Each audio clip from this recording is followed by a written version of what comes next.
Chào mừng, Rose. Tôi thực sự rất vui vì bạn có thể tham gia cùng chúng tôi hôm nay. Cảm ơn, Andrew. Như bạn biết đấy, hôm nay bạn là giám đốc nghiên cứu tại Apple và bạn cũng là một giảng viên, một giáo sư tại Đại học Carnegie Mellon. Vì vậy, tôi rất muốn nghe một chút về câu chuyện cá nhân của bạn. Làm thế nào bạn lại thực hiện công việc học sâu mà bạn đang làm? Vâng, thực ra, ở một mức độ nào đó, tôi đã bắt đầu học sâu, ở một mức độ nào đó là do may mắn.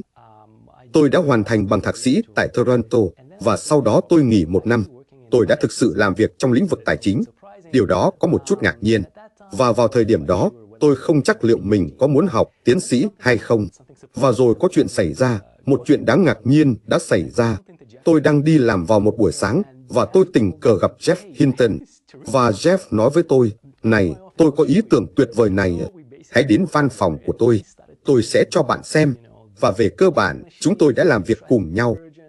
Và anh ấy bắt đầu kể cho tôi nghe về những cỗ máy Boltzmann này, và độ tương phản phân kỳ, và một số thủ thuật, mà vào thời điểm đó, tôi không thực sự hiểu anh ấy đang nói về điều gì.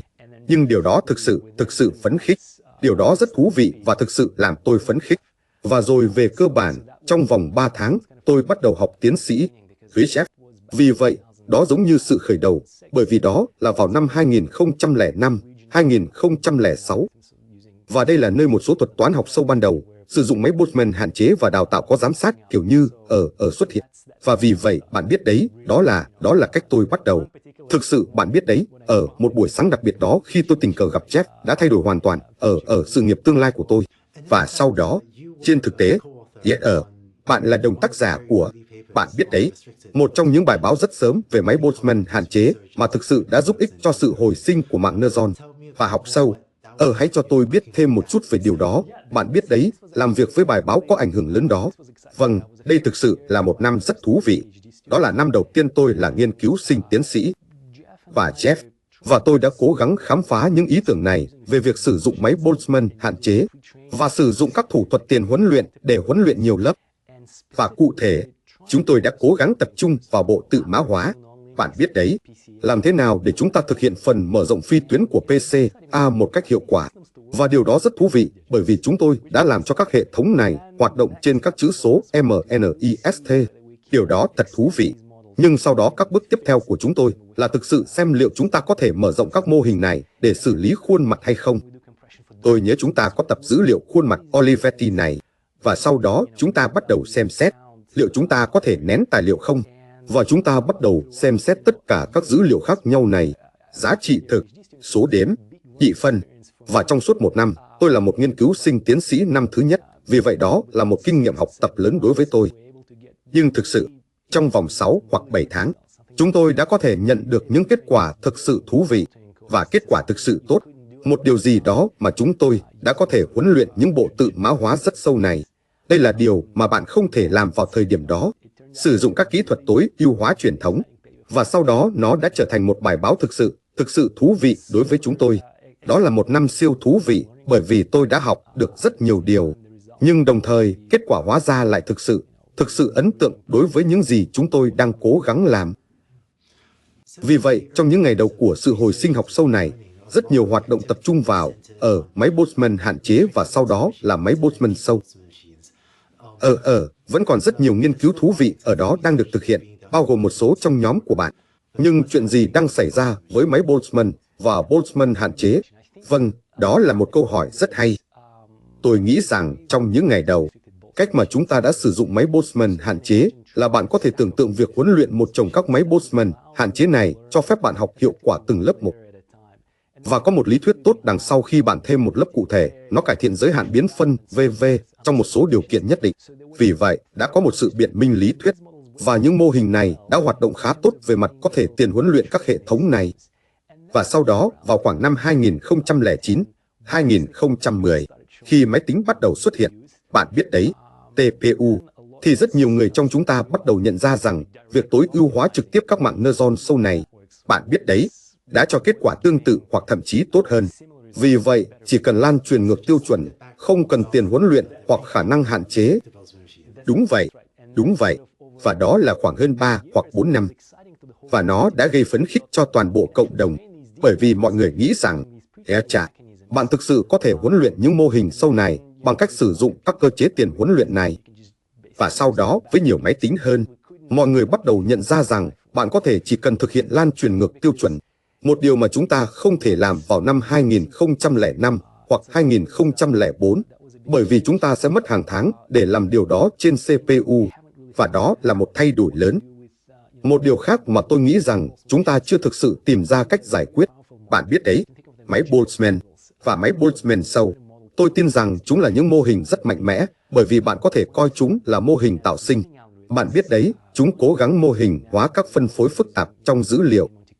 Nhưng khi chúng ta bắt đầu xem xét các thuật toán học hiện nay, chúng yêu cầu sử dụng Markov trên Monte Carlo và học biến phân, v.v.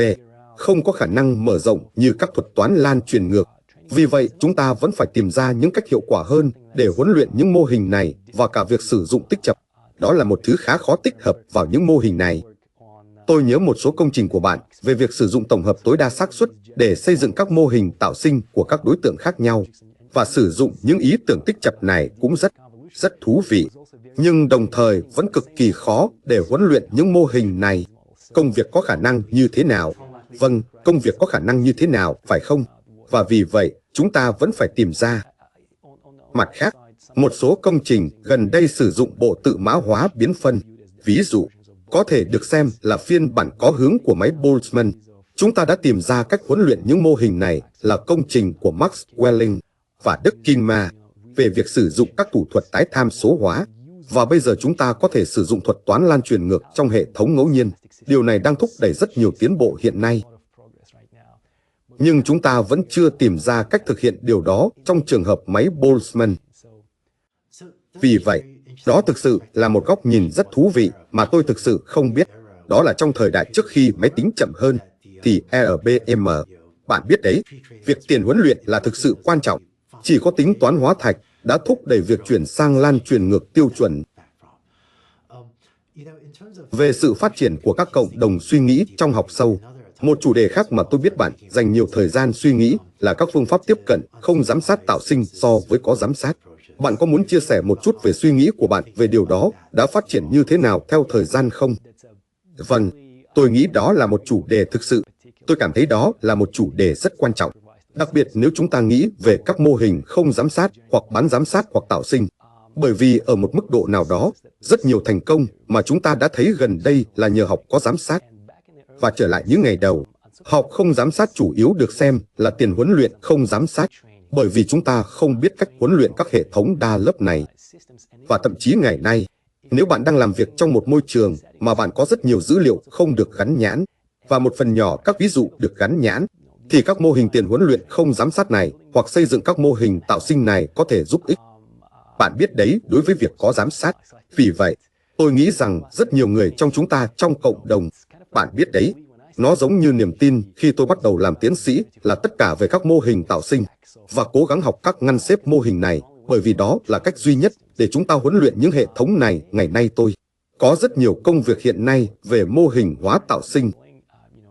Nếu bạn nhìn vào mạng đối kháng tạo sinh, nếu bạn nhìn vào bộ tự mã hóa biến phân, mô hình năng lượng sâu là thứ mà phòng thí nghiệm của tôi cũng đang nghiên cứu.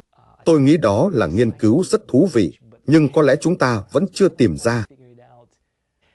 Một lần nữa, đối với nhiều bạn đang nghĩ đến việc tham gia vào lĩnh vực học sâu, đây là một lĩnh vực mà tôi nghĩ chúng ta sẽ đạt được nhiều tiến bộ trong tương lai gần.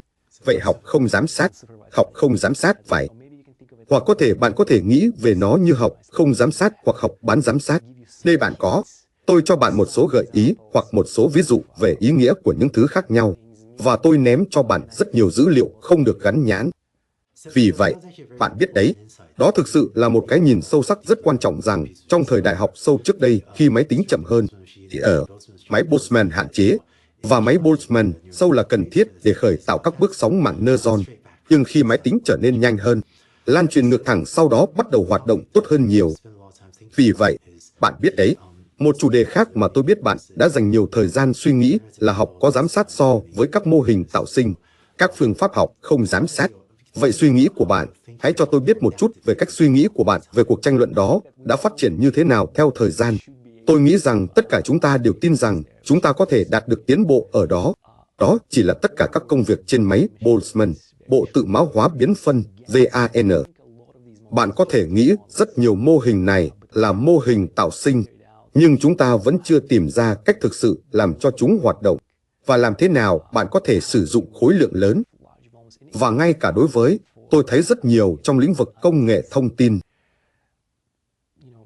Các công ty có rất nhiều dữ liệu không được gắn nhãn, có rất nhiều nỗ lực để đi qua các chú thích, bởi vì đó là cách duy nhất để chúng ta đạt được tiến bộ ngay bây giờ. Và có vẻ như chúng ta có thể sử dụng dữ liệu không được gắn nhãn, bởi vì nó rất phong phú.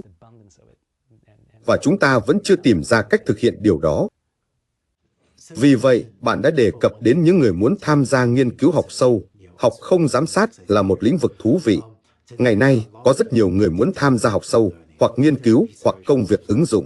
Vậy đối với cộng đồng toàn cầu này, nghiên cứu hay công việc ứng dụng, bạn có lời khuyên nào không? Vâng, tôi nghĩ rằng một trong những lời khuyên quan trọng mà tôi nghĩ tôi nên đưa ra là những người tham gia vào lĩnh vực đó, tôi khuyến khích họ thử những điều khác nhau và không ngại thử những điều mới và không ngại cố gắng đổi mới. Tôi có thể cho bạn một ví dụ, đó là khi tôi còn là sinh viên tốt nghiệp, chúng tôi đã xem xét mạng neuron. Và đây là những hệ thống phi lồi rất khó tối ưu hóa. Và tôi nhớ đã nói chuyện với bạn bè của tôi trong cộng đồng tối ưu hóa. Và phản hồi luôn là, không có cách nào bạn có thể giải quyết những vấn đề này, bởi vì chúng là phi lồi. Chúng tôi không hiểu tối ưu hóa. Làm thế nào bạn có thể làm điều đó so với tối ưu hóa lồi? Và thật ngạc nhiên, vì trong phòng thí nghiệm của chúng tôi, bạn biết đấy, chúng tôi không bao giờ thực sự quan tâm nhiều đến những vấn đề cụ thể đó. Chúng tôi chỉ nghĩ về cách chúng ta có thể tối ưu hóa và liệu chúng ta có thể nhận được kết quả thú vị hay không. Và điều đó đã thúc đẩy cộng đồng một cách hiệu quả. Vì vậy, chúng tôi đã không. Bạn biết đấy, chúng tôi đã không sợ hãi có thể ở một mức độ nào đó bởi vì chúng tôi đã không. Có lẽ vì chúng tôi đã thiếu thực sự lý thuyết đằng sau tối ưu hóa. Nhưng tôi khuyến khích mọi người cứ thử và không ngại cố gắng giải quyết các vấn đề khó. Và tôi nhớ bạn đã từng nói, đừng học viết mã chỉ vào các framework học sâu cấp cao, mà hãy thực sự hiểu. Vâng, đúng vậy. Tôi nghĩ rằng đó là một trong những điều mà tôi cố gắng làm khi tôi dạy một lớp học sâu, là đối với một trong những bài tập về nhà. Tôi yêu cầu mọi người thực sự viết mã thuật toán lan truyền ngược cho mạng neuron tích chập. Và điều đó rất khó khăn, nhưng đồng thời, nếu bạn làm điều đó một lần, bạn thực sự hiểu cách các hệ thống này hoạt động và cách chúng hoạt động. Và cách bạn có thể triển khai chúng một cách hiệu quả trên GPU. Và tôi nghĩ điều quan trọng đối với bạn là, khi bạn đi vào nghiên cứu hoặc công nghiệp, bạn có một sự hiểu biết thực sự tốt về những gì các hệ thống này đang làm. Vì vậy, tôi nghĩ điều đó quan trọng. Vì bạn có cả kinh nghiệm học thuật với tư cách là một giáo sư và kinh nghiệm làm việc trong công ty. Tôi tò mò, nếu ai đó muốn tham gia học sâu, thì ưu và nhược điểm của việc học tiến sĩ so với việc gia nhập một công ty là gì? Vâng, tôi nghĩ đó thực sự là một câu hỏi rất hay. Trong phòng thí nghiệm cụ thể của tôi có nhiều sinh viên khác nhau. Một số sinh viên muốn đi và theo con đường học thuật, một số sinh viên muốn đi và theo con đường công nghiệp. Và điều đó đang trở nên rất thách thức, bởi vì bạn có thể thực hiện nghiên cứu tuyệt vời trong công nghiệp, và bạn cũng có thể thực hiện nghiên cứu tuyệt vời trong học viện. Nhưng về ưu và nhược điểm, trong học viện, tôi cảm thấy như bạn có nhiều tự do hơn để làm việc với các vấn đề dài hạn. Hoặc nếu bạn nghĩ về một số vấn đề điên rồ, bạn có thể làm việc với nó. Vì vậy, bạn có một chút tự do hơn. Đồng thời, nghiên cứu mà bạn thực hiện trong công nghiệp cũng rất thú vị, bởi vì trong nhiều trường hợp, bạn có thể, với nghiên cứu của mình, bạn có thể tác động đến hàng triệu người dùng nếu bạn phát triển một cốt lõi công nghệ AI và rõ ràng, trong ngành, bạn có nhiều nguồn lực hơn về máy tính và có thể, bạn biết đấy, làm những điều thực sự tuyệt vời. Vì vậy, có những điểm cộng và điểm trừ. Nó thực sự phụ thuộc vào những gì bạn muốn làm.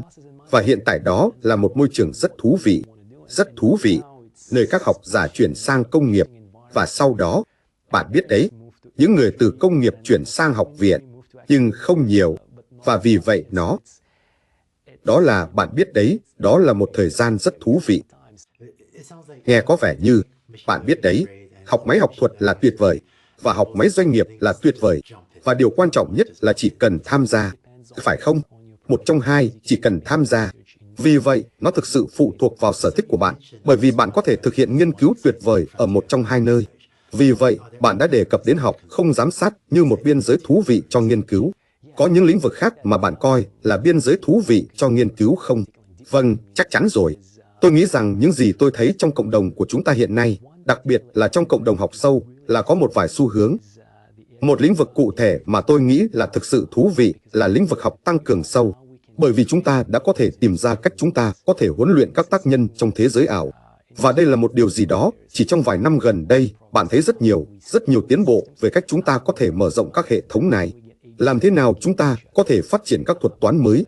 Làm thế nào chúng ta có thể khiến các tác nhân giao tiếp với nhau, và tôi nghĩ rằng lĩnh vực đó, và nói chung các thiết lập nơi bạn tương tác với môi trường là siêu thú vị. Một lĩnh vực khác mà tôi nghĩ cũng thực sự thú vị là lĩnh vực suy luận và hiểu ngôn ngữ tự nhiên. Vậy chúng ta có thể xây dựng các hệ thống dựa trên đối thoại không? Chúng ta có thể xây dựng các hệ thống có thể suy luận, có thể đọc văn bản và có thể trả lời các câu hỏi một cách thông minh không? Tôi nghĩ đây là điều mà rất nhiều nghiên cứu đang tập trung vào hiện nay.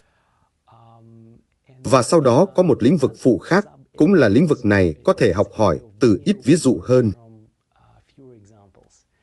Vì vậy, thông thường, bạn biết đấy, mọi người nghĩ về nó như học một lần hoặc học chuyển giao, một thiết lập mà, bạn biết đấy, bạn học được điều gì đó về thế giới, và tôi ném cho bạn một nhiệm vụ mới, và bạn có thể giải quyết nhiệm vụ này rất nhanh, giống như con người làm mà không cần nhiều ví dụ được gắn nhãn.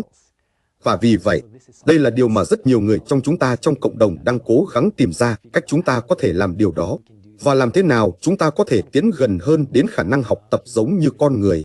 Cảm ơn, Rose, vì đã chia sẻ tất cả các bình luận và hiểu biết sâu sắc. Thật thú vị khi nghe câu chuyện về những ngày đầu của bạn làm điều này. Cảm ơn, Andrew. Cảm ơn vì đã mời tôi.